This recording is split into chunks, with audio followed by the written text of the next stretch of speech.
Já tinha uma educação financeira dentro de casa, né? Super enraizada. E meu pai tinha essa preocupação de passar os valores, como eu disse no início, né? Cara, eu acho que é o seguinte, assim, o comportamento de cada um, obviamente, eu não tenho a história do meu pai, né? Eu não tenho os traumas que meu pai tem. Então a pobreza, ela fica enraizada em cada um, ela molda cada um de uma maneira. Tá. Na bolsa, você tem a chance de empreender também, só que sendo um pequeno dono. Engraxate, né? E ele chegou lá. Então, assim, ninguém quer ficar rico em 35 anos. Todo mundo quer ficar rico em 2. Ai, mas a clubinha de papel, imagina, o papel de imprimir tá acabando. Mas a clubinha não faz papel para impressão. Tá. Na bolsa, você tem a chance de empreender também, só que sendo um pequeno dono. Pô, vê um conteúdo legal no YouTube. O YouTube hoje é uma grande ferramenta de estudo. As pessoas usam muito o YouTube. Claro, né, você precisa filtrar de quem está consumindo conteúdo, mas o YouTube tem muita coisa de graça. Uma empresa de varejo, por exemplo, ela não distribui porque ela não consegue. Não tem margem suficiente para isso. Cada família deveria se enxergar como uma pequena empresa, ou uma grande empresa, enfim, né, a depender do tamanho do patrimônio. Uma empresa, ela tem 3 destinos. Ou ela vai à falência, ou você faz a sucessão, ou você vende, né? Obviamente, você não consegue vender a sua família. Então, é muito difícil você passar para os seus sucessores todos esses valores, enfim, né? Ainda mais se tem algum negócio familiar envolvido. Já tinha uma educação financeira dentro de casa, né? Super enraizada. E meu pai tinha essa preocupação de passar os valores, como eu disse no início, né? E de criar uma ponte entre nós, né? Obviamente que eu sou a filha caçula do segundo casamento. Vocês são 4 filhos, é isso? 5 irmãos comigo. Você e mais 4? Isso. Caramba, e você é a mais nova dos 5? Eu sou a mais nova dos 5, eu sou do segundo casamento. Tá. E do segundo casamento teve algum outro ou só você? Não, só eu. Eu sou filha única. Da minha mãe, eu sou filha única. E eu fui a única que tive a oportunidade de crescer, né, enfim, com ele. Então eu acompanhava muito de perto. Em resumo, eu me apaixonei por esse negócio de ações. Me apaixonei de verdade. Com que idade, mais ou menos, você lembra? Você começou a gostar disso? Cara, eu lembro que dos 14 para os 15 anos, eu falei, nossa, isso é muito legal. Porque o que aconteceu? Essa época é aquela que a gente tá chato, pedindo dinheiro pros pais, quero isso, quero aquilo, né? E meu pai falou, tá bom, você quer uma mesada? Vamos fazer o seguinte, eu vou te ajudar. Eu vou te dar uma carteira de ações, tá? Você vai ser sócia da Ultrapar. Quem não sabe, a Ultrapar, por exemplo, é dona dos postos Ipiranga. E a Ultrapar vai te pagar aqui com essas X ações que eu estou te dando, o equivalente a R$300 por mês. Tá bom pra você? Aí com esses R$300 por mês, você tem 2 opções. Ou você usa esse dinheiro aí porque você tá querendo comprar, ou você pode me entregar uma parte dele ou todo dele e a gente reinveste. E aí quando a empresa anunciar a dividendos outra vez, não vai ser mais R$300 que você vai receber, 301. Depois se você reinveste mais, não é mais 301, é 305. E isso vai aumentando conforme o tempo. E cara, eu lembro que eu fiquei fascinado por esse negócio, né? Quer dizer, como é que você encontra um negócio desse em que você ganha dinheiro dormindo, né? É muito bom. E aí, o que eu entendia também? O que é melhor? Você ser dono de um posto, né? Um grande dono de um pequeno negócio, que tem seu mérito, claro, ou você prefere ser um pequeno sócio de um grande negócio? Tá. Quer dizer, ser uma pequena dona de todos os postos Ipiranga do Brasil, né? Sem pagar imposto de renda sobre o dividendo, sem ter a dor de cabeça de ter funcionário ou não, tendo a vantagem de você poder começar cedo, de poder diversificar entre vários negócios. Então, cara, eu me apaixonei de verdade por esse mundo e eu via ali muito propósito, né? Não era uma coisa de ganhar dinheiro por ganhar, era um negócio de você fazer uma renda passiva, construir um patrimônio, investir na economia real, que gera emprego, que gera renda para outras pessoas, através dessa construção do patrimônio, que lá na frente vai pagar os seus boletos. Então eu achava esse um propósito muito legal e que o brasileiro tinha muita carência, sem dúvida. Sim, porque evoluiu muito a questão de investimento de uns anos para cá, por causa de YouTube, mas naquela época não tinha nada, né? Nem sei como que você aprendia, é porque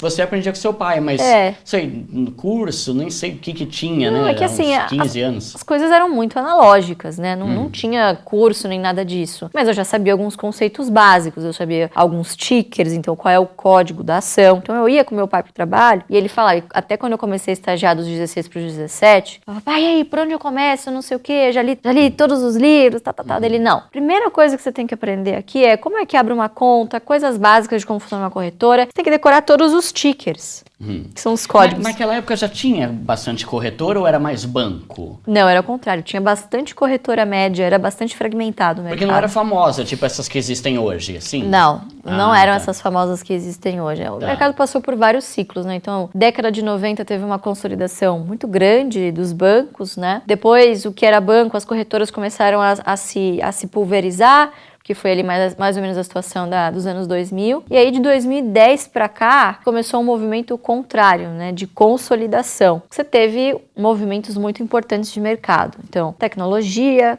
barateamento dos custos, né, ou seja, isso democratizou o acesso à pessoa física e empoderou esse investidor, que obviamente quer um bom serviço, um custo baixo, né? Isso é ser democrático nos investimentos, basicamente, né? E com a facilidade, né, de linguagem, de tudo. Então, foram poucas as corretoras que tinham capital, de fato, para acompanhar essas grandes corretoras, esses grandes bancos que começaram a ver oportunidades no nicho dos investimentos, né? Porque quando a gente fala de banco, é um universo muito grande. O mercado de capitais, o mercado de investimentos é mais um segmento ali, né? E o negócio começou a engrenar mesmo, talvez do governo Temer em diante, né? Quando a gente viu uma trajetória de taxa de juros para baixo. Que aí isso faz a pessoa ir para renda variável. Exatamente. Então o brasileiro se sentiu obrigado a aprender sobre outros produtos que não a renda fixa. E principalmente poupança, né? Naquela época ainda, né? Claro. A poupança ainda era muito forte, né? Mas sabe que eu não julgo assim, num país tão endividado como o nosso,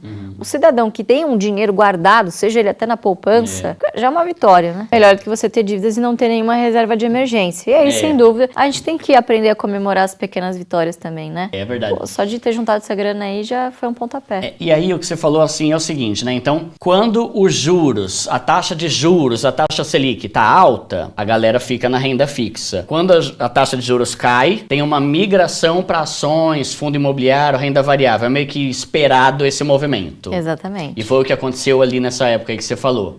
Tipo, a taxa de juros começou a cair, o pessoal começou a ficar mais de olho na bolsa de valores, por exemplo. Exatamente. E aí, obviamente, se você tem a demanda, o lado da oferta vai se movimentar para atender essa demanda.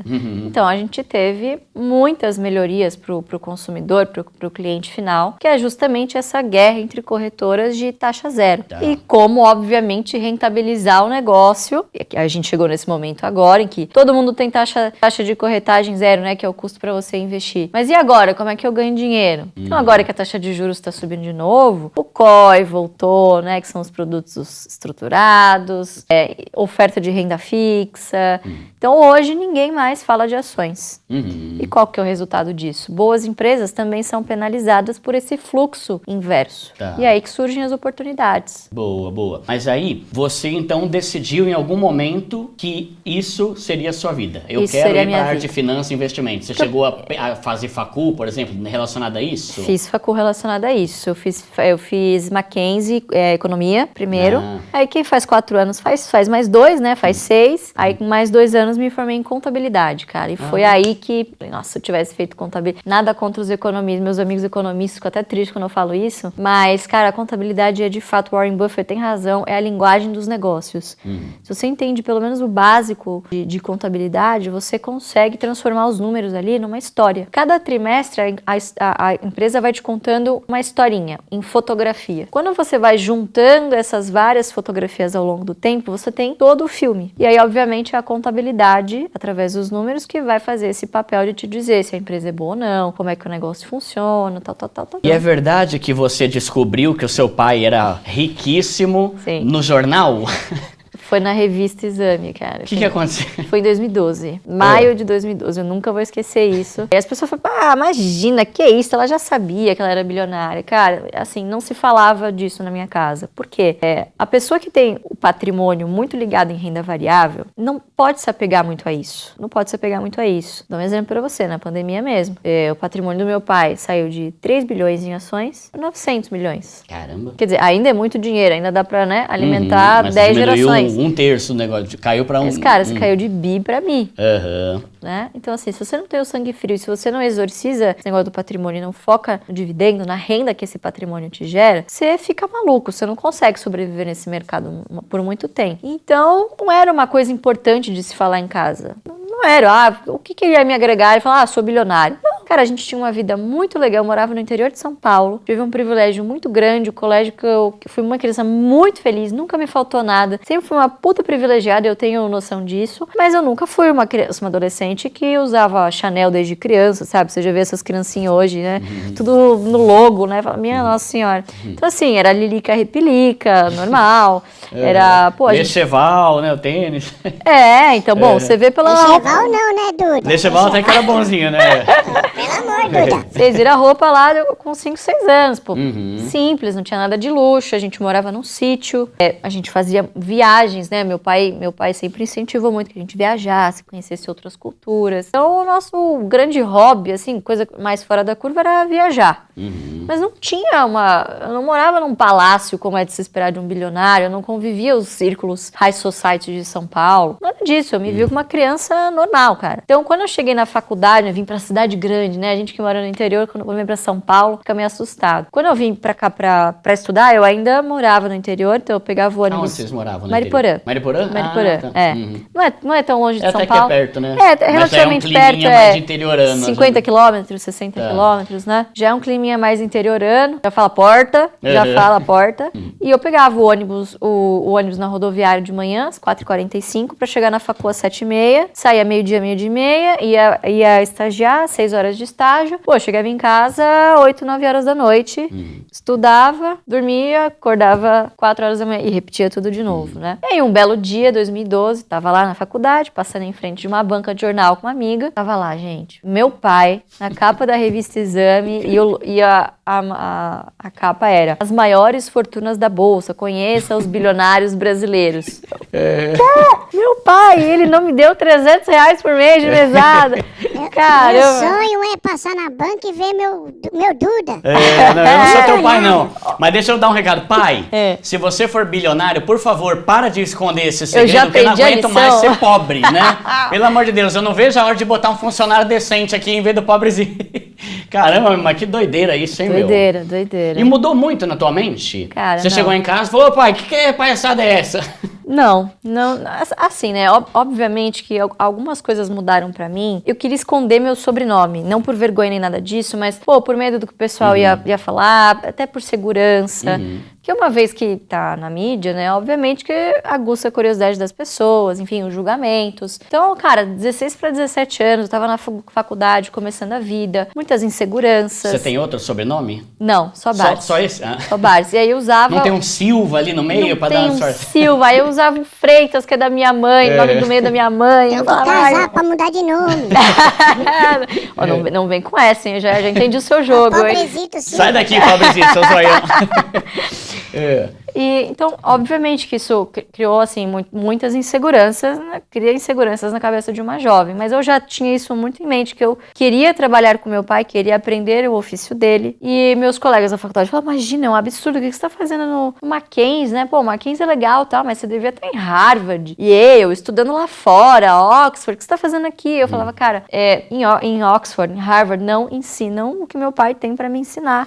Tem gente que pagaria pra trabalhar com ele. E eu que sou filha e tenho a oportunidade de ser a sucessora e eu gosto disso, não vou fazer. Então, estudei aqui, fiquei aqui e fiz questão de querer aprender desde cedo. Então, lá nos 17 anos eu já comecei a estagiar com ele. E, cara, no dia seguinte que eu descobri que eu era filha de bilionário, isso é muito importante. Eu não sou bilionária. Meu pai é. É o dinheiro dele. Se Deus quiser, vai demorar muito pra eu ver a cor desse dinheiro. Até lá, eu fui ensinada em casa, eu sempre fui incentivada, eu fazer o meu dinheiro, pensar com a minha cabeça, ter as minhas próprias opiniões.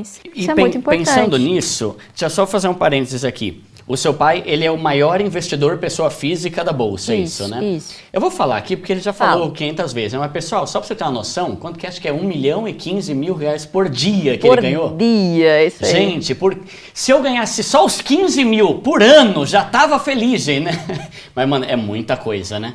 Caramba, inclusive, deixa eu fazer a conta. Pix? Não é o Pix, é só a conta, viu? Só um diazinho pro pobre show. Deixa eu fazer a conta aqui, 360 65. Aumentou um pouquinho. Entregamos o imposto de renda essa semana e em 2022, esse número é de 2021, agora, fresquinho, é a primeira vez que eu falo desse número, ele não falou ainda. Eba!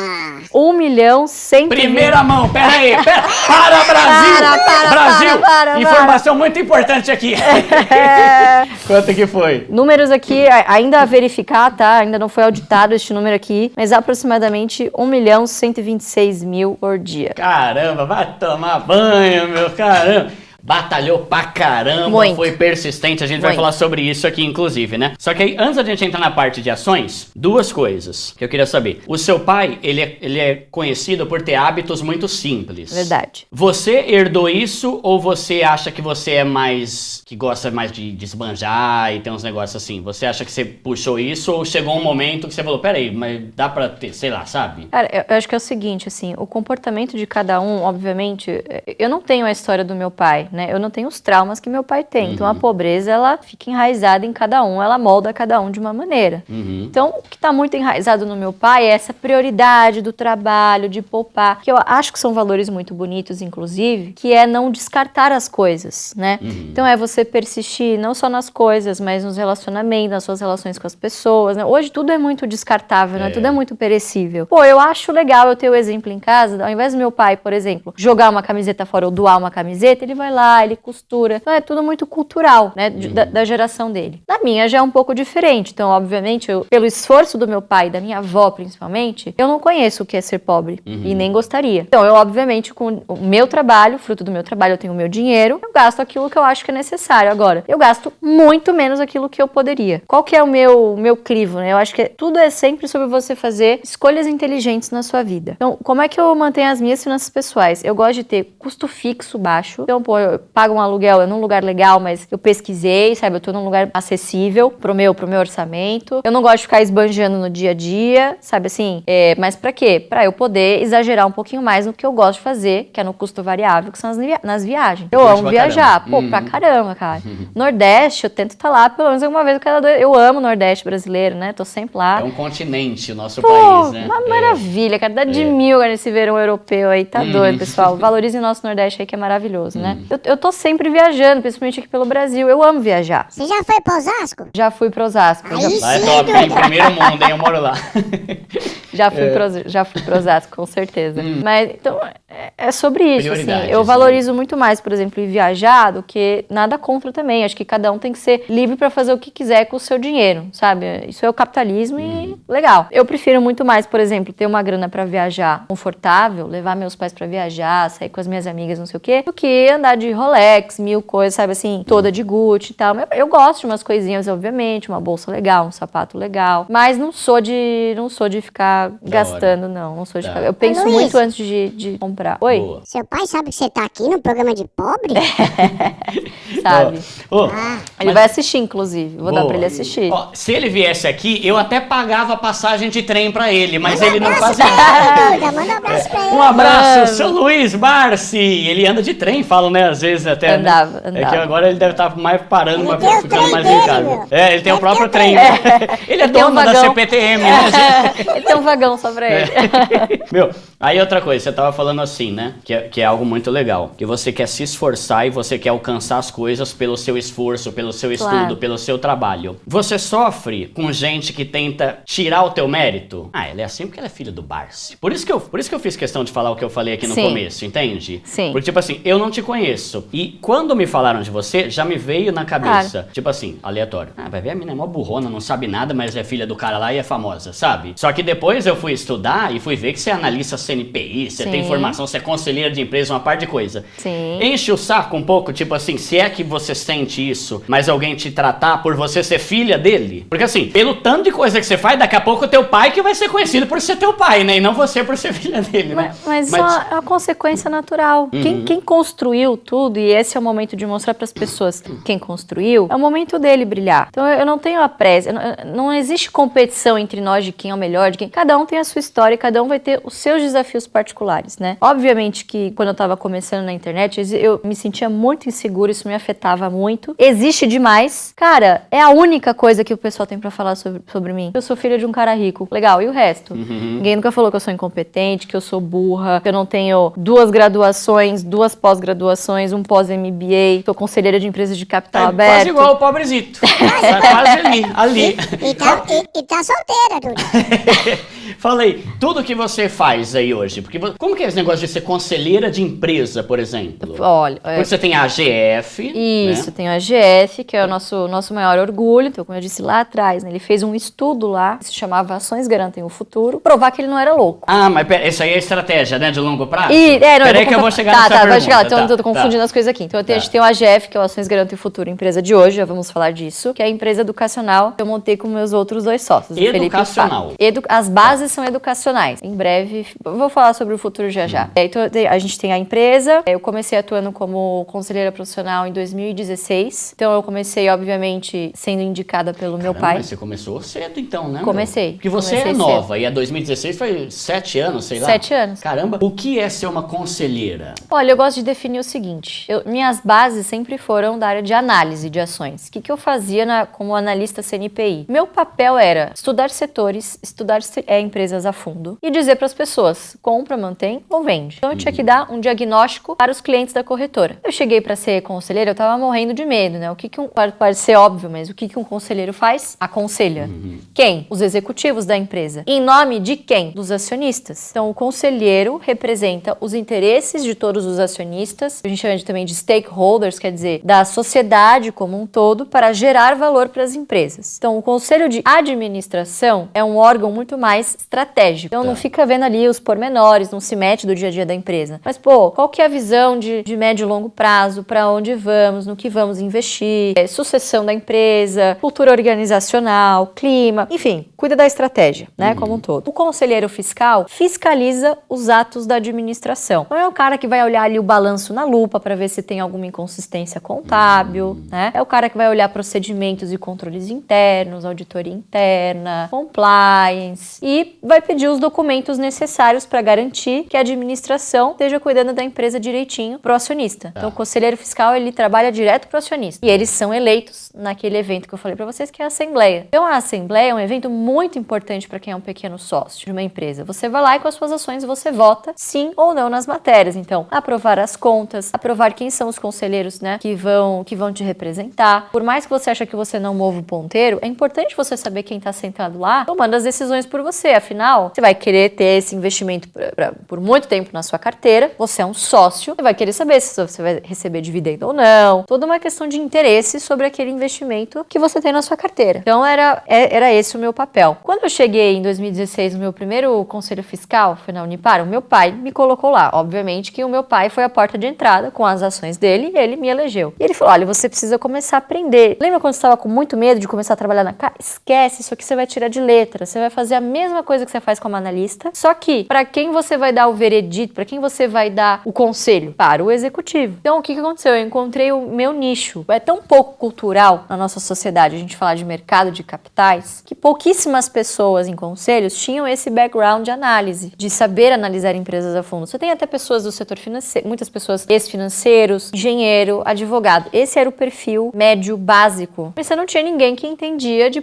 acionista pessoa física, que naquela época começou a crescer muito. Então, foi a época que as áreas de RI ali, de 17, depois 17, 18, começaram a ficar malucas da enxurrada de perguntas e de demandas que esses acionistas tinham nas empresas agora. Então, as empresas se viram obrigadas a ter uma comunicação mais clara, ter políticas muito transparentes, né? Então, a pressão que veio... Tem uma sigla, não tem uns negócios assim? Tem. Bom, hoje você fala muito do ESG, né? ESG, isso.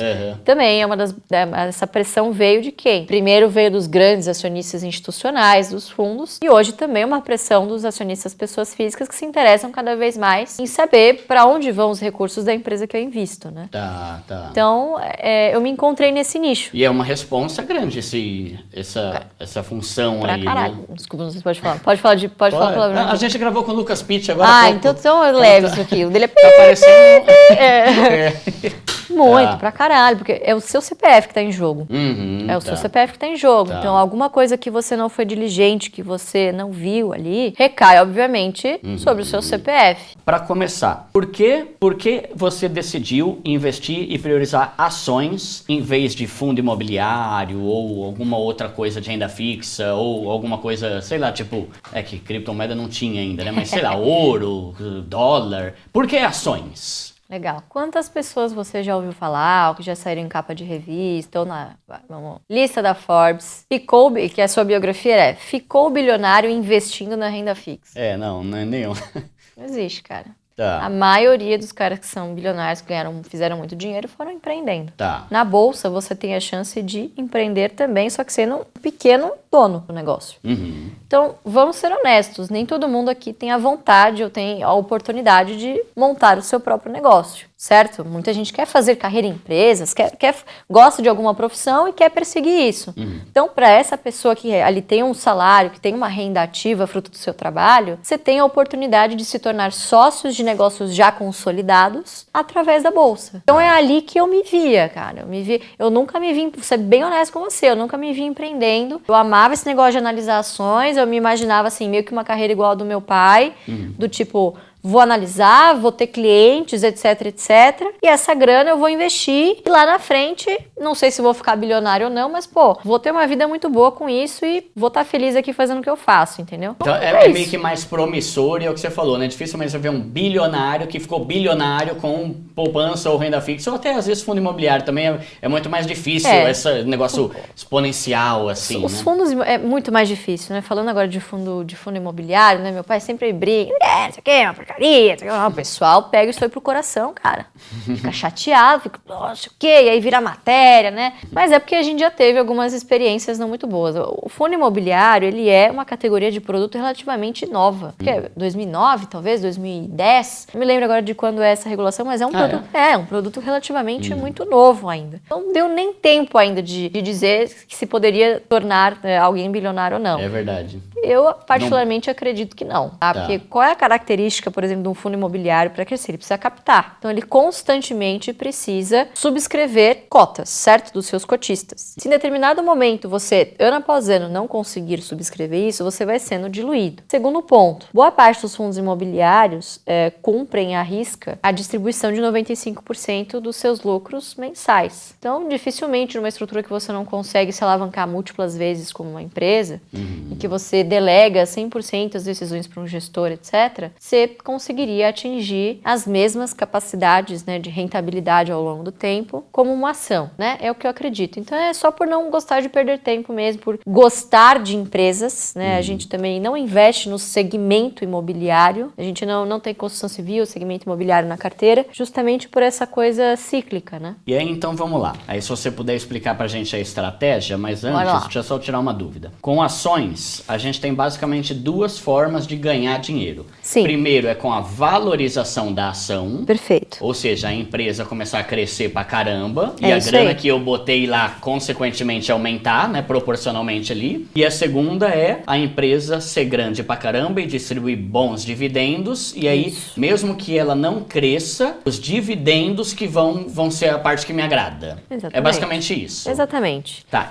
Você vai ver algum retorno. O que é o retorno total ao acionista? É justamente o que você compôs. É o dividendo reinvestido mais a parcela do mercado, que é a valorização dessa empresa ao longo do tempo. O componente do dividendo, obviamente, vai depender da lucratividade da empresa. Se o acionista vai reinvestir, quer dizer, vai pegar esse dinheiro, botar na ação de novo. Então, esse pedaço, claro, depende da lucratividade, mas depende muito mais do acionista. O pedaço da valorização depende exclusivamente, claro, no curto prazo, dos comportamentos dos mercados, dos agentes, mas no longo prazo, o que a gente vê quando a gente pega gráfico de EBITDA, por exemplo, né, de rentabilidade da empresa versus a cotação, o preço, cara, o preço segue o resultado. Então, o que eu tô querendo dizer aqui? Se você escolhe boas empresas, o que se subentende? Que essas empresas, por mais que elas não cresçam exponencialmente, elas vão continuar dando boa lucratividade e crescendo ali devagar e sempre ver a grama crescer. Você vai ver ali, puta, a ação tá igual a 3 anos atrás, mas não, cara, você tem que levar em consideração o componente do dividendo que você foi lá, desembolsou e colocou de novo. Essas duas coisas somadas, o que é muito importante? Você ter consistência. Então a gente preza muito mais por empresas que nos deem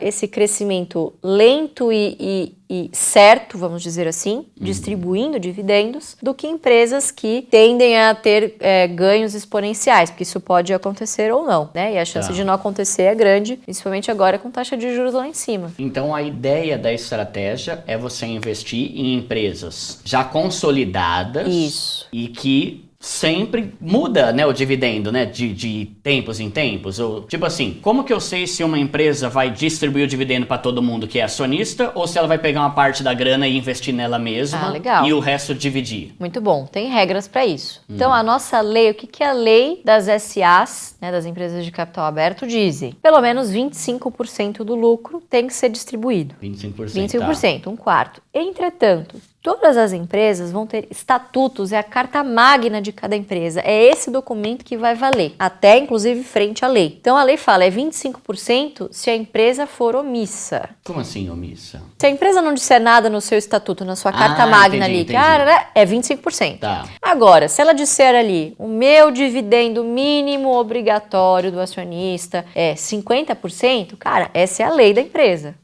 Vai ser 50%. E você tem acesso a esse estatuto quando você vai investir nela? 100%. Isso hoje é 100% transparente, tá? Num portal que se chama Relações com Investidores. Então, toda empresa tem, sei lá, Klabin, RI, Banco do Brasil, RI, né? Relação com Investidores. Então, esse é o site que o investidor tem, gratuito, obviamente, com todas as informações transparentes ali sobre as características da empresa que ele quer investir. Tá. Então, esse é um critério muito fundamental. Mas então, dentro da estratégia, vocês vão sempre preferir as que dão o percentual máximo possível de dividendo? Possível, sim, exatamente. O máximo pode ser 100%? Pode ser, inclusive, mais de 100%. Ah, mais de 100? Mais de 100%. Como assim? Tipo, o cara tira do próprio bolso? O lucro não é caixa, né? Ah. O lucro não é caixa. Caramba. Então, muitas vezes, por exemplo, a S Brasil fez isso por muitos anos. O lucro distribuível, ele era mais de 100%, que tinham algumas variáveis ali não caixas, meramente contábeis no balanço, que eles reconsideravam de novo e usavam isso como a base para distribuição de dividendos. Algumas empresas, inclusive, não usam nem mais o lucro como base para distribuir dividendos. Isso também pode. Por exemplo, a Vale. A Vale pega o EBITDA, que é ali o lucro operacional, vamos dizer assim, menos o CAPEX, que é quanto ela tem que tirar do bolso, né, para investir em si mesma. Então, CAPEX tanto em novas lavas que ela abre, enfim, mas manutenção, tudo que ela precisa fazer de investimento nos seus campos. O que sobra, ela distribui X% para os seus acionistas. Então, ela não usa o lucro, por exemplo, a Klabin também faz isso. Algumas aí que você falaria, essas são top porque são empresas boas, porque tem um dividendo muito legal, um percentual bom, e essa com certeza tá na carteira da AGF, sei lá. Ô Duda. Oi? Aproveita e fala, Luiz, sobre uma ação boa pra gente que é pobre, né? Porque, o exemplo, eu acompanho bastante você e seu pai falam bastante da Klabin, né? Falamos. E é uma ação de R$4, não é isso? É isso aí. É um valor bastante acessível. Dá pra começar com pouco. Dá pra começar com pouco, né? A Klabin é de papel, né? É papel, celulose e embalagens. Isso aí. Mas ela, por exemplo, é que eu já tô adiantando uma outra pergunta, mas vamos lá, primeiro, fala 3 aí que você gosta pra caramba. Cara, eu gosto muito de Taesa. Deixa eu só resumir, tem 5 setores que a gente adora. É o BEST. Tá. Bancos, energia, seguro, saneamento e telecom. Peraí, banco, energia, saneamento... Seguro e telecom. BEST, as melhores. O que seria seguradora? Seguradora. Porto Seguro? Porto Seguro, BB Seguridade, Caixa Seguridade. Isso é bom? Muito bom, cara. Sabe por quê? Imagina você que pagou o seguro do seu carro. O que você vai rezar pra não acontecer? Você não vai bater o carro no poste pra você usar o seu seguro. Ao contrário, você vai rezar, você vai pagar o seguro, vai rezar pra não usar e sabe o que você vai fazer? Pagar feliz no ano seguinte, cara. Quem ganha dinheiro com isso? Obviamente quem te vendeu o seguro. Você está ali protegido, né? Então você tem o sentimento de proteção. É muito importante. Eu tenho também o seguro do meu carro. Eu pago feliz e rezo pra não usar. Então, enquanto não há o sinistro, a empresa seguradora que tá ali te garantindo, tá te protegendo, né? No princípio da boa-fé, enfim, da transparência das informações, ela vai ter um fluxo de caixa ali pra ela trabalhar. Então é basicamente uma grande tesouraria. Ela vende primeiro, quer dizer, vende o serviço, né? E te presta o serviço, talvez, se acontecer o sinistro. Então, muitas vezes você paga por um serviço que você não vai usar. Então, bancos e banco, você se refere a bancão. A maioria dos bancos que conseguem distribuir bons dividendos são bancos do modelo mais tradicional. Itaú, Bradesco, Banco do Brasil, Caixa... Caixa Econômica tem? Caixa Econômica não tem capital aberto, só a Caixa Seguridade, só o braço de seguros que é aberto. Então, mas entra também no BEST. Entra no S de seguros, exatamente. Energia. Cara, energia, nossos pais já dizem, né? Pô, você é sócio da concessionária, paga luz, né? Quem sabe se você não investir em energia, você vai falar, agora eu sou sócio, quero ver você dizer isso aí, né? Mas energia, eu acho que talvez seja o setor mais óbvio de todos, né? Aquele que você também, em determinados momentos, paga, inclusive, sem consumir. Se você deixar todas as luzes da sua casa apagadas, for viajar daqui um mês, você voltar, sua geladeira ficou, alguns outros itens da sua casa ficaram, você vai ter que pagar uma conta de energia ali. Fora que é uma conta prioritária. O que você prefere? Comprar uma roupa nova? Ou pagar a conta e ficar sem geladeira, né? Exatamente. Assim, é uma conta muito básica, né, para sobrevivência. Então, basicamente, todos esses setores funcionam assim. Telecom.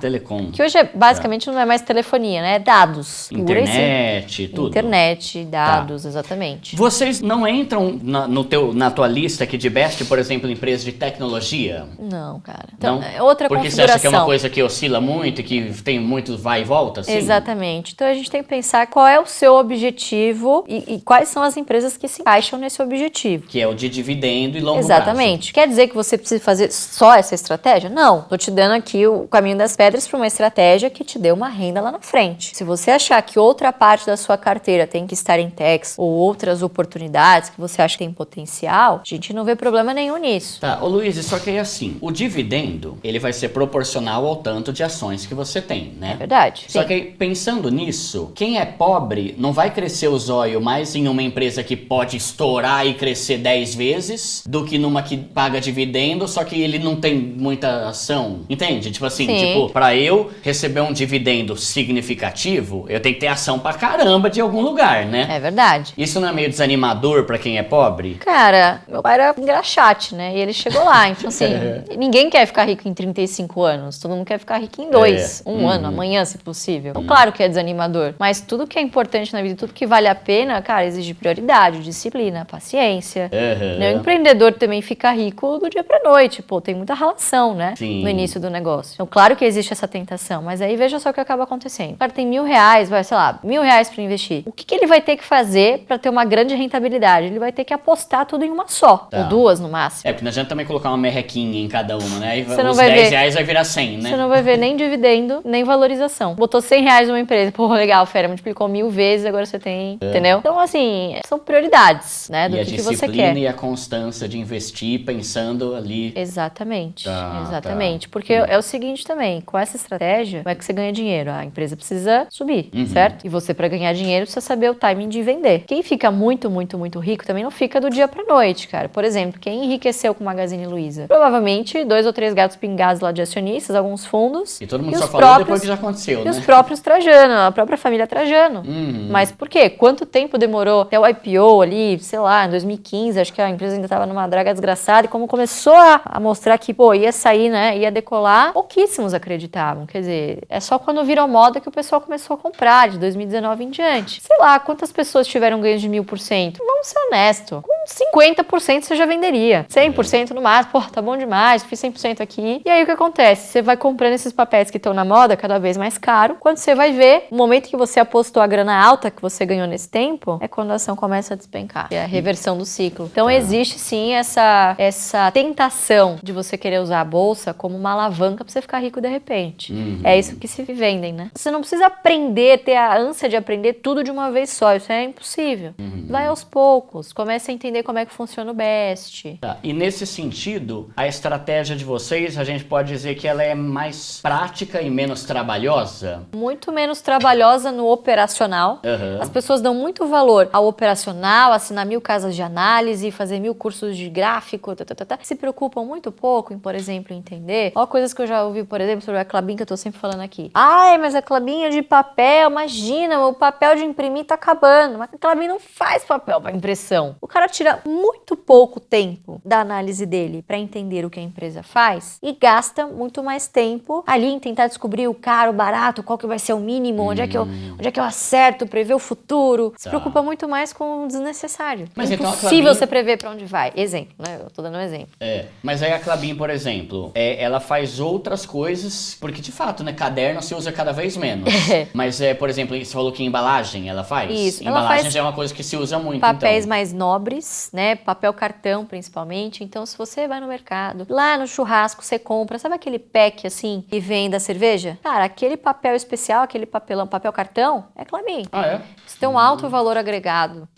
São papéis especiais de alto valor agregado, né? Não é papel simples de impressão. Então, você tem 4 segmentos na Klabin. Você tem o florestal, celulose, que quer dizer, você vender a fibra, né, virgem, enfim, pode ser fibra longa ou curta. Ou ela pega essa celulose e ela mesma transforma em papel cartão, craftliner, etc. E embalagens, que é o que a gente chama de container board, que sim, é a caixa que quando você compra no Mercado Livre, chega a sua encomenda. Que tem o tempo todo, né? O tempo todo. E o que mais cresce é e-commerce, né? Diga.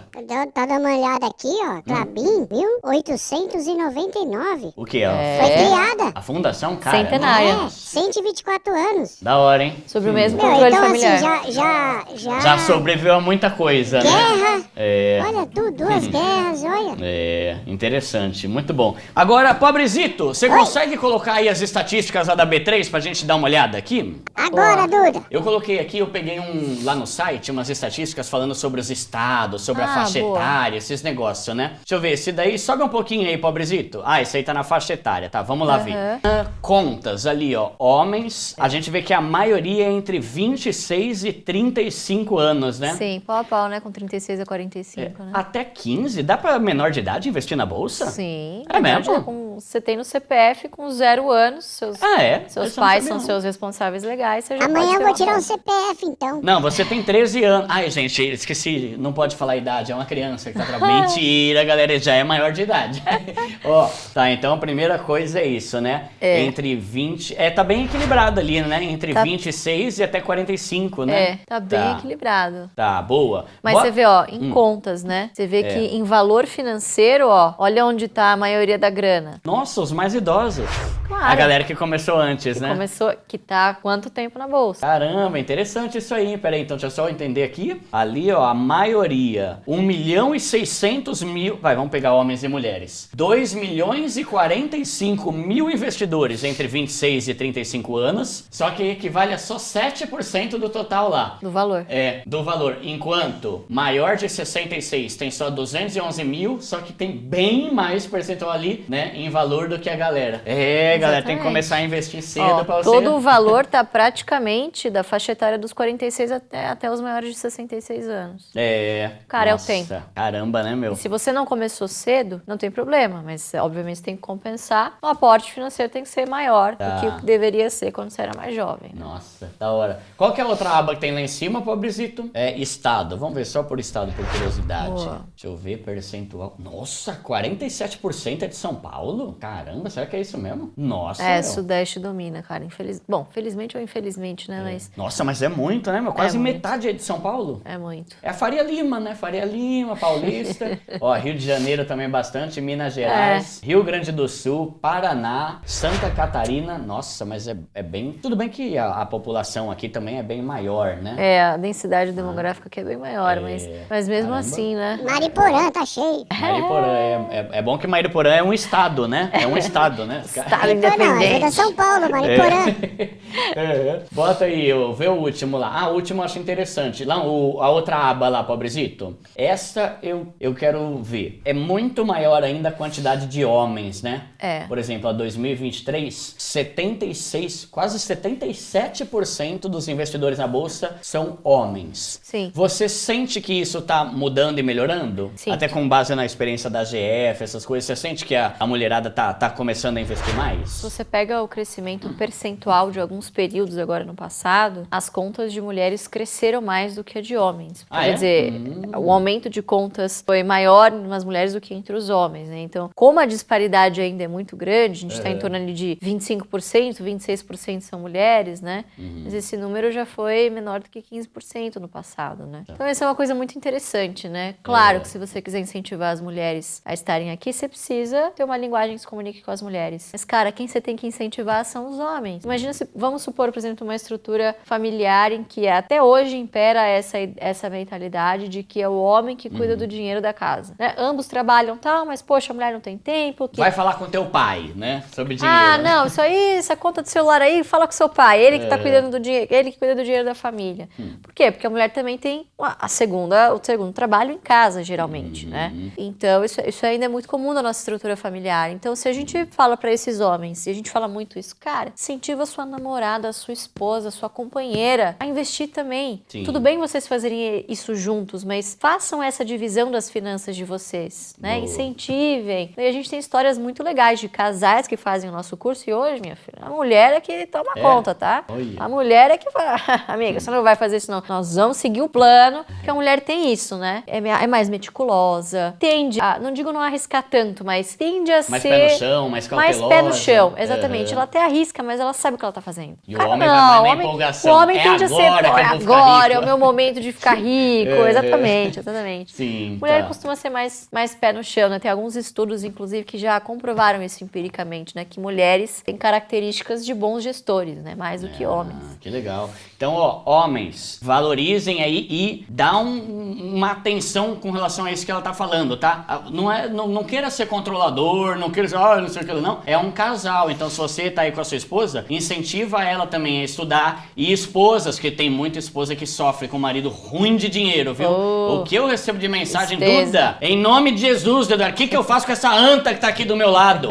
Caramba, vai estudar educação financeira, seja homem, seja mulher, porque senão você vai morrer lascado na pobreza pelo resto da vida, Cara, né? não existe independência plena sem independência financeira. É verdade. Não tem, né? Boa. Para começar, por que você decidiu investir e priorizar ações em vez de fundo imobiliário ou alguma outra coisa de renda fixa ou alguma coisa, sei lá, tipo, que criptomoeda não tinha ainda, né? Mas sei lá, ouro, dólar. Por que ações? Legal. Quantas pessoas você já ouviu falar, ou que já saíram em capa de revista, ou na lista da Forbes, que a sua biografia ficou bilionário investindo na renda fixa? Não é nenhum. Não existe, cara. Tá. A maioria dos caras que são bilionários, que fizeram muito dinheiro, foram empreendendo. Tá. Na bolsa, você tem a chance de empreender também, só que sendo um pequeno dono do negócio. Então, vamos ser honestos, nem todo mundo aqui tem a vontade ou tem a oportunidade de montar o seu próprio negócio, certo? Muita gente quer fazer carreira em empresas, gosta de alguma profissão e quer perseguir isso. Então, para essa pessoa que ali tem um salário, que tem uma renda ativa fruto do seu trabalho, você tem a oportunidade de se tornar sócios de negócios já consolidados através da bolsa. Então, é ali que eu me via, cara.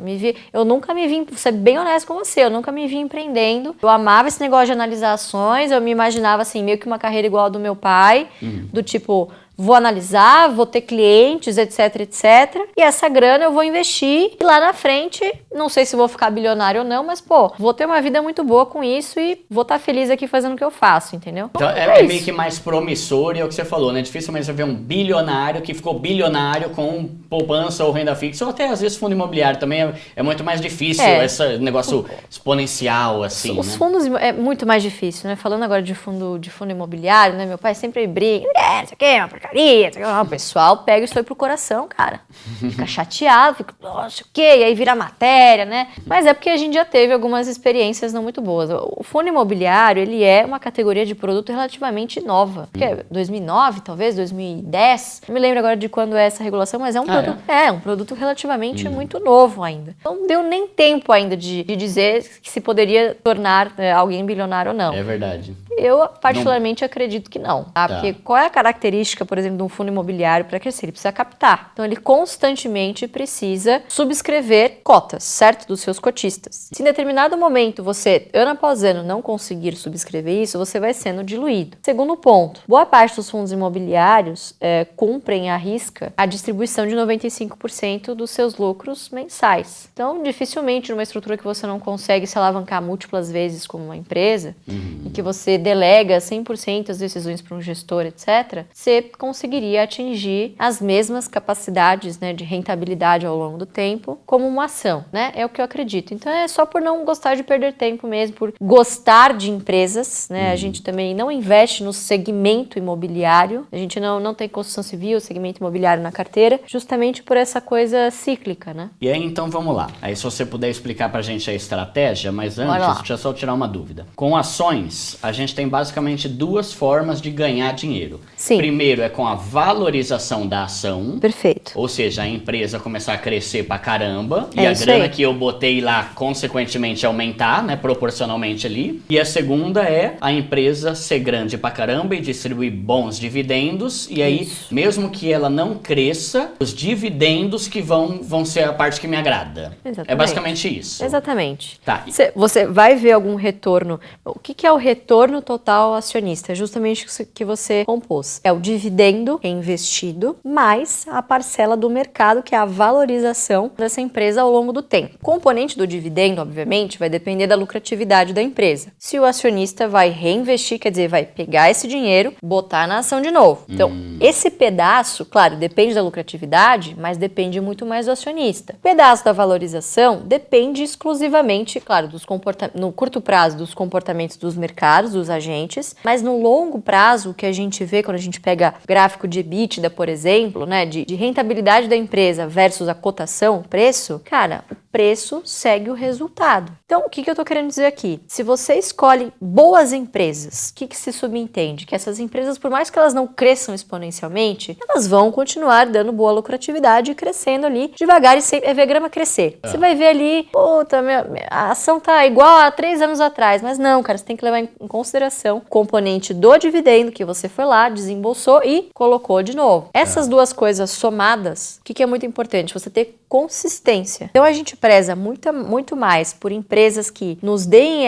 esse crescimento lento e certo, vamos dizer assim, distribuindo dividendos, do que empresas que tendem a ter ganhos exponenciais, porque isso pode acontecer ou não, né? E a chance de não acontecer é grande, principalmente agora com taxa de juros lá em cima. Então a ideia da estratégia é você investir em empresas já consolidadas e que sempre muda, né, o dividendo, né, de tempos em tempos. Ou, tipo assim, como que eu sei se uma empresa vai distribuir o dividendo para todo mundo que é acionista ou se ela vai pegar uma parte da grana e investir nela mesma e o resto dividir? Muito bom, tem regras para isso. Então, a nossa lei, o que é a lei das SAs, né, das empresas de capital aberto, dizem? Pelo menos 25% do lucro tem que ser distribuído. 25%, um quarto. Entretanto, todas as empresas vão ter estatutos, é a carta magna de cada empresa. É esse documento que vai valer, até inclusive frente à lei. Então a lei fala, é 25% se a empresa for omissa. Como assim omissa? Se a empresa não disser nada no seu estatuto, na sua carta magna ali, cara, é 25%. Tá. Agora, se ela disser ali, o meu dividendo mínimo obrigatório do acionista é 50%, cara, essa é a lei da empresa.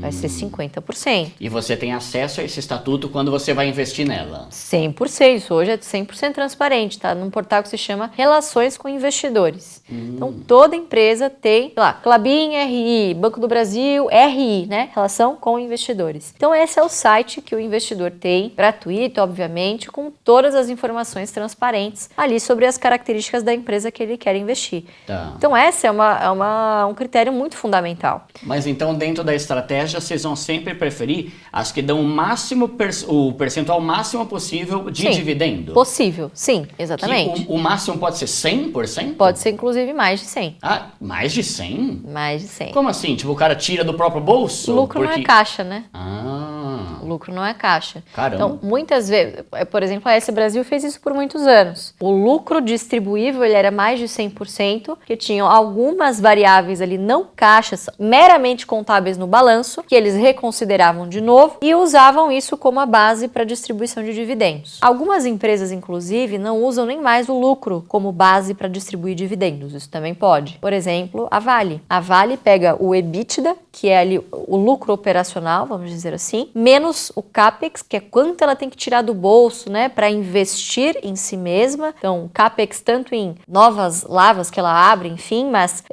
manutenção, tudo que ela precisa fazer de investimento nos seus campos. O que sobra, ela distribui X% para os seus acionistas. Então, ela não usa o lucro, por exemplo, a Klabin também faz isso. Estamos num ano de acumulação? Sempre hora de acumular, exatamente. É uma porque coisa você falou que tem uma onda, né?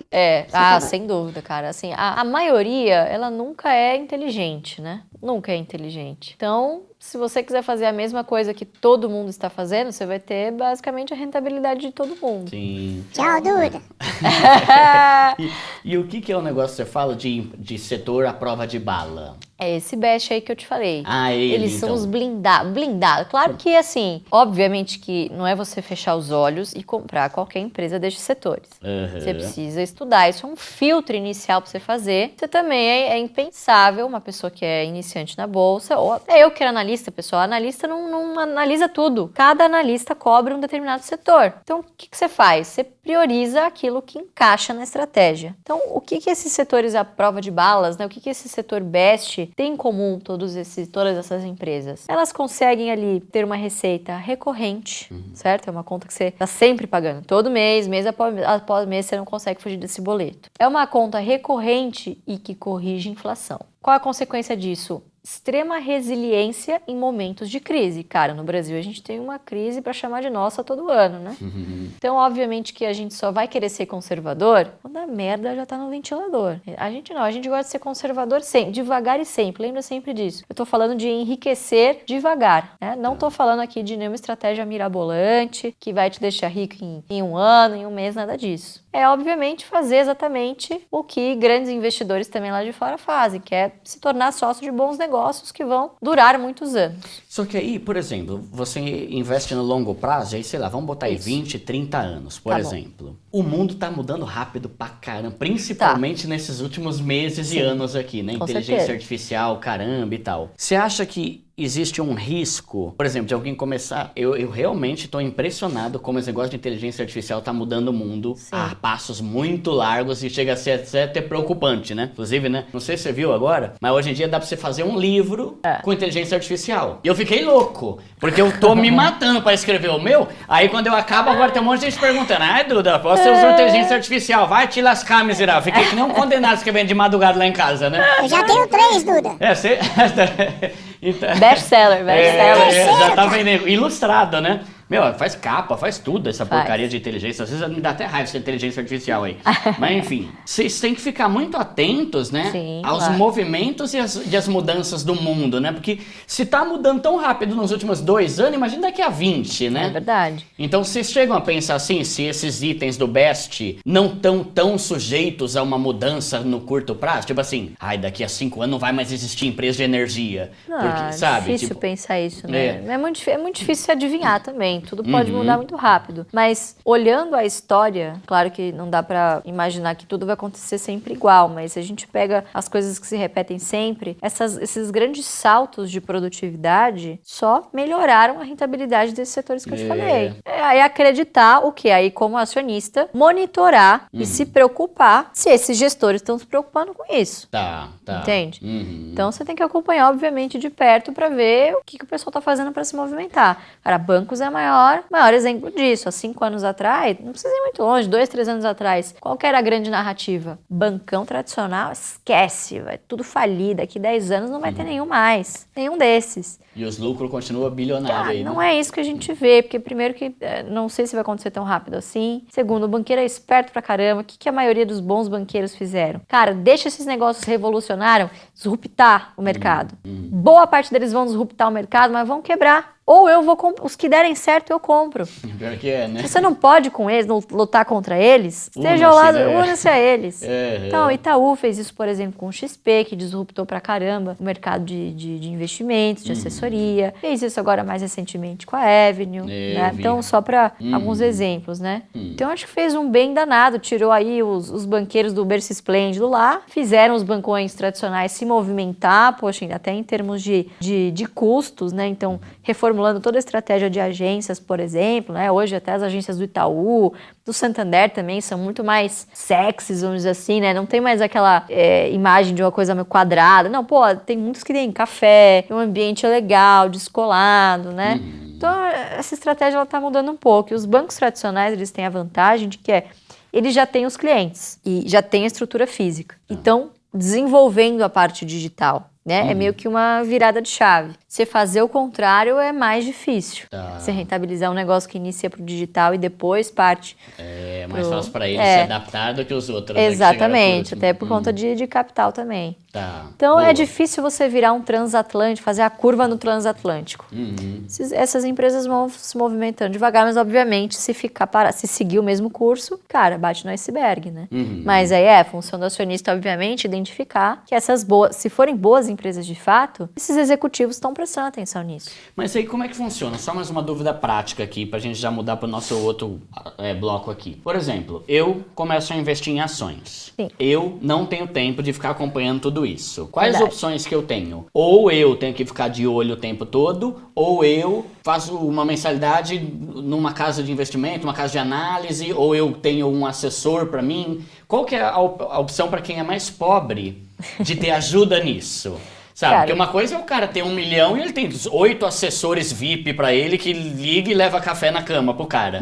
Outra coisa é o pobre que não tem quase nada e não tem muita ajuda, né? Sim. Tipo, é o quê, assim? Ele tem uma casa de análise ajuda nisso? Cara, a casa de análise pode até ajudar, mas eu sou muito da seguinte coisa. O bom investidor, ele não é aquele que fica acompanhando a cotação diariamente.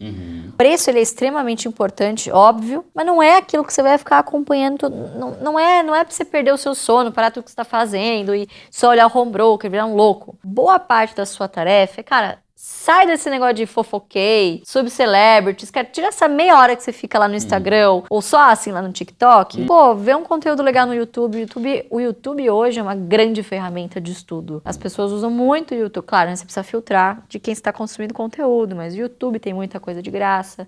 Você se informar diariamente, pô, ler um jornal, não precisa ser o físico, claro, mas ler notícias, se manter interessado. Isso é muito mais importante, fazer um pouquinho por dia, do que você ter que ficar bitolado olhando o preço, sobe e desce todo dia, querer pegar ali o menor preço. Cara, isso é impossível para quem trabalha, não tem como. Então, o que a gente se preocupa muito nessa estratégia? Você tem que saber o preço teto. Qual é o máximo que eu posso pagar por essa ação? É isso que você tem que se preocupar. Vamos supor, então, como é que a gente faz isso? Eu exijo das boas empresas que eu tenho na minha carteira que elas me paguem ao mínimo, é o critério mínimo, 6% ao ano só em dividendos. Esse é um critério que tá no estudo, enfim, da estratégia. Nasceu lá atrás e a gente trouxe isso até hoje para não perder o parâmetro. 6%. O que eu faço então? Eu pego... 6% de quanto eu tenho lá. Se eu tenho R$1.000, 60 conto no mínimo de dividendo. Do meu... 6%... Tá. Aliás, não é em função do quanto você botou. Vamos lá, eu vou explicar. É a rentabilidade mínima que eu exijo. Eu começo essa conta por quanto a empresa me paga de dividendo por ação. Deixa eu pegar a ajuda dos universitários aqui, que eu sou péssima para conta de cabeça. Então, se a empresa me distribui R$1 de dividendo, eu divido pela minha taxa mínima esperada, 6% ou 0,06. O máximo que eu poderia pagar por essa ação é R$16,66. Onde que eu acho esse valor? Aí. Cara, você entra no Relações com Investidores, você faz a média, quanto essa empresa pagou ao ano em dividendos por ação e você divide por 6%. E esse vai ser o mínimo para você considerar, ok, vou investir aqui. Esse é o máximo, é o teto máximo que você pode pagar. Tá. Se essa empresa, você entra lá, é o dia de você fazer o seu aporte. Pô, você suou lá, conseguiu guardar R$100 que você não vai usar no curto, no médio prazo, você quer pro seu futuro. Você pegou esse 100 conto e foi ver lá que, sei lá, uma empresa X tá custando R$10. E você viu que o teto dela é 16. Você compra. Dentro da sua estratégia, que é ações garantem o futuro, né? Pensando no futuro, pensando no negócio lá pra frente. O que faria você pular fora de uma empresa ou de uma ação? Porque você pensa no longo prazo e você não se preocupa com oscilações. Sim. Só que já chegou alguma hora que vocês falaram assim, não, aí não dá, aí essa empresa aqui não dá, pô, vou tirar fora. Porque é difícil, né? Porque quem se move pela emoção, quando cai, vende. Vende. Mas você não se move tanto pela emoção, assim, pelo longo prazo. Sim. O que que tem que acontecer para você falar, galera, vamos tirar isso aqui da nossa carteira que o negócio tá louco? Eu acho que quando você acompanha essas empresas mais de perto, isso só é possível porque a gente tem poucas e boas empresas. Eu na minha carteira hoje, por exemplo, tenho 16 empresas só. É um número até que eu acho muito. Queria chegar em 10 empresas. Dentro do BEST? Dentro e fora do... Assim, variadas, Tem algumas outras exceções, mas toda a carteira é voltada para a criação de um patrimônio que gere renda lá na frente, né? Então vocês têm que pensar uma coisa. Uma empresa, ela distribui dividendo ou não? Ela não distribui dividendo, aliás, perdão. Se ela não quiser ou se ela não puder. Então, o que eu procuro analisar? Uma empresa de varejo, por exemplo. Ela não distribui porque ela não consegue. Não tem margem suficiente para isso. Não sobra nada no final do ano, no trimestre. Tudo que sobra precisa reinvestir. Seja em estrutura, em marketing, né? Em produtos de novo, em estoque, blá, blá, blá. Agora, uma empresa de energia, por exemplo, você tem margens ali muito confortáveis de 60% de EBITDA. Então, quer dizer, sobra dinheiro para investir e sobra dinheiro para você remunerar bem o seu acionista. O que pode acontecer no meio do caminho? Pode ser que essa empresa de energia, pessoal, sempre paguei bem, mas agora nesse momento estou precisando investir mais. Existem ciclos que essas empresas possam esporadicamente distribuir menos, mas é o quê? Pensando em voltar a pagar dividendo maior e perene. Agora, empresas que não distribuem porque não podem, não conseguem, é esse tipo de empresa que a gente tenta fugir ao máximo. Primeira dica aqui, se você está seguindo uma carteira previdenciária de longo prazo para dividendos e por um breve momento essa empresa parou de pagar. Não é só por isso que você vai vender, você vai tentar entender o motivo por trás do porquê que essa empresa está pagando menos no momento. Se for um investimento, beleza, você avalia ali se vale a pena você continuar. Agora, se você percebe que essa empresa começou a perder fundamentos ou começou a se perder ali na estratégia, começou a diversificar para setores nada a ver. Então eu vou dar um exemplo muito emblemático e foi muito, assim, me marcou muito porque foi a minha primeira ação, que é a Ultrapar. Então a minha primeira ação foi a Ultrapar, Poços Ipiranga, os caras eram desse segmento, né? Químicos, distribuição de combustível. E aí eles tiveram a brilhante ideia, estavam com caixa lá, sempre foi uma empresa, nossa, top pick do setor, né? Sempre à frente do seu tempo, entregando rentabilidades ótimas. E aí eles começaram a diversificar os negócios, é importante se pensar, claro, mas fugir muito do que eles estavam acostumados a fazer. E aí compraram o quê? Por, sei lá, acho que 1 bilhão na época, a Ultrafarma. Nossa, totalmente diferente do... Sim, varejo, né? Assim, você vai concorrer a Drogasil, que, poxa, é um negócio de expansão, enfim. E a ideia era colocar as farmácias, usar as estruturas dos postos de gasolina, que acabou sendo uma estratégia meio furada, né? E, obviamente, que o mercado vai tendo essa leitura aos poucos. Existe? É Ultrapar? Ultrapar existe, claro. Existe, ela já vendeu a Ultrafarma. Ah, tá. Mas voltou a ser só posto?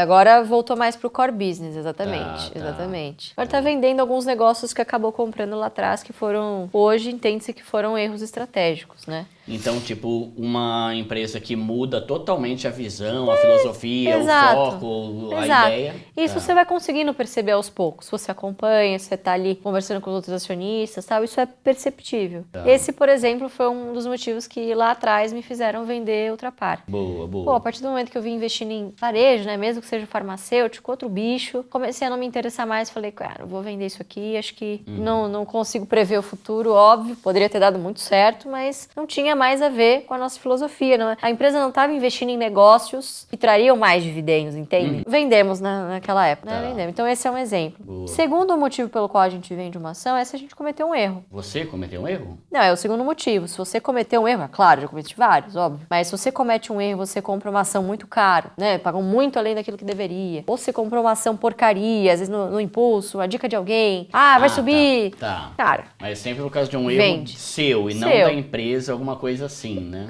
Claro. E aí avaliar também se a empresa passou por momentos de fraude, de falta de governança muito grande. Então, por exemplo, você tem uma excelente empresa no mercado, que é a Vale, mas que eu conheço muitas pessoas que por questões éticas falam, cara, eu não quero ter na minha carteira, ser sócia de uma empresa que em menos de 5 anos passou por os 2 maiores acidentes ambientais e quem me garante que não vai acontecer o terceiro? Entendi. Matou tanta gente, e aí, né? Tá. Como é que você repara, né? Como é que você é ESG depois disso, né? Entendi. Tem questões éticas também envolvidas que movem muitas pessoas, né? Tá. Me explica sobre esse negócio da AGF aí agora, por favor. O que vocês fazem? Legal. Qual que é o diferencial, assim? Por que alguém abre conta lá? Não sei. Enfim, explica aí o que Vou explicar. Então vamos lá. contei lá atrás que meu pai fez um estudo para provar que não estava louco, que esse negócio de investir em ações para dividendos no futuro funcionava. E aí ele fez um estudo na época das ações da CESP, que ele conhecia muito bem, que inclusive é uma empresa que existe até hoje, né? Virou Auren e tal, fez uma reestruturação societária, mas tá na carteira dele desde a década de 70. E ele fez esse estudo de nome Ações Garantem o Futuro. E o que nós fizemos no AGF, que é o acrônimo, né? AGF, Ações Garantem o Futuro. Nós pegamos esse estudo e adaptamos o que ele diz ali da estratégia, enfim, que foi posta em prática, né? Algumas coisas foram mudando ao longo do tempo, claro, mas a gente transformou isso numa metodologia de ensino. Então tem um passo a passo ali de como você pode aplicar essa estratégia, né? Que tem mais de meio século aí em aplicação pelo Barsi, só que numa linguagem mais atual, né? Então na época ele fez o estudo, por exemplo, comprando 1000 ações todos os meses. Só que as ações custavam centavos, né? Então teria que aplicar inflação nesse preço. Então, enfim, os preços de antes não são mais os de hoje, obviamente. Então a gente fez toda essa adaptação para mostrar que até hoje essa estratégia dá certo, com uma linguagem atual e, obviamente, num produto escalável, né? Que é um curso digital. Então, quando a gente teve essa ideia lá de 2018 para 2019,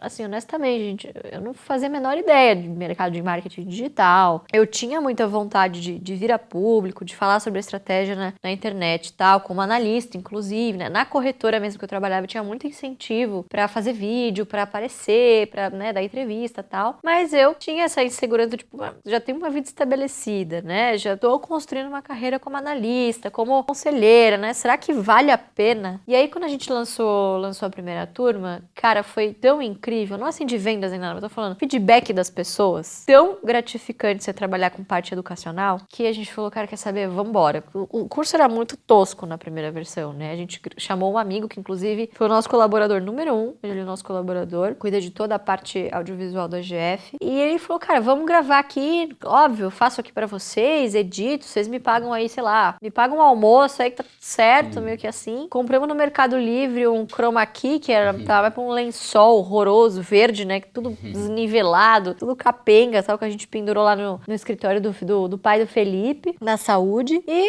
eu dei uma cara pra bater, começamos a gravar. Pra gente foi muito natural, porque a gente três já aplicavam isso há muito tempo, né, então eu lá desde os meus 14 anos, quando eu ganhei lá a minha mesada, né, sempre tive o meu pai, obviamente, como mentor, sempre ali me instruindo. O Fábio, que também investia desde os 17 anos, e o Felipe, que era um puta executivo na época e também já investia, né, também por incentivo do pai e tal, há muitos anos. Então, pra gente foi muito natural. E o negócio nasceu como educacional e foi se desenvolvendo, né? Então, a gente começou a perceber um gap muito grande nos alunos justamente sobre isso. Eu não tenho tempo, queria facilidades na estratégia, porque a gente sabe que, obviamente, existem alguns prós e contras nela, né? Você precisa ter o interesse de se aprofundar. Se você não quiser ter trabalho nenhum, cara, difícil você vai ser bem sucedido nessa estratégia, sendo bem honesto. Mas para coisas importantes a gente arruma tempo. Então o que a gente fez? Vamos criar ferramentas para que ajude o aluno a se desenvolver e facilidades, enfim. E a gente acabou criando, é claro, depois de um tempo, a AGF+, que virou uma plataforma. Então nessa plataforma a gente tem consolidador de carteira, esse preço teto que eu falei, sabe? Já tem lá tudo calculado. Então assim, é uma mão na roda pro investidor. Tem também alguns fóruns ali de discussão. Então a gente gosta de chamar hoje um ecossistema para o investidor de renda passiva. Hoje nós somos a maior plataforma de renda passiva. É mesmo? Da hora. E os planos agora, a partir do ano que vem, virar fintech também, de você poder negociar dentro da plataforma. Então, no mesmo local em que você toma a sua decisão de investimento, num clique você compra a sua ação. Mas vocês ainda têm a parte de cursos também? Temos. Ainda é um core muito forte da gente. E cara, não acho difícil mudar. Primeiro que é um negócio gratificante pra caramba, e segundo porque esse mercado de lançamentos, enfim, particularmente pra gente que acredita no que faz, que tem bons resultados e que também não vende promessa de ficar rico amanhã, então você vai construindo alguma reputação também como empresa, né, como profissional, enfim. Então, sim um core muito forte da empresa, o educacional, ele